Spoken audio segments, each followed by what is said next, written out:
કરવામાં આવ્યા છે ત્યારે અમે પોલીસ અધિકારીઓને પણ કહેવા માંગીએ છીએ, પ્રશાસનને પણ કહેવા માંગીએ છીએ, અમે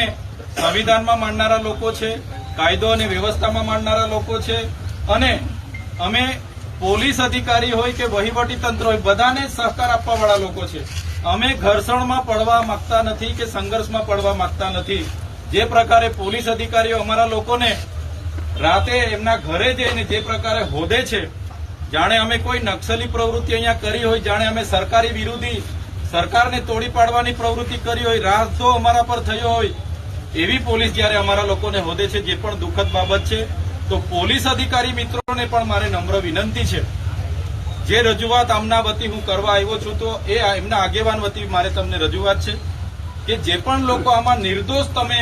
200 જણના નામો આપ્યા છે, કેટલાય લોકોની ગાડીઓ તમે લઈ લીધી છે, જે અમારા દ્રષ્ટિએ પ્રથમ દ્રષ્ટિએ ખરેખર એવા નિર્દોષ લોકો એમાં પણ સંડોવાઈ ગયા છે, જેમને આવનારી ભરતીઓની તૈયારીઓ પણ કરે છે। કેટલાક તો ત્યાં જોવા ગયા, કેટલાક રસ્તે હતા, જતા જતા ઉભા રહી ગયા, તો એમના પણ વિડીયોમાં હતા એમ કરીને એમનું પણ આમાં નામ લઈ લીધું છે। ત્યારે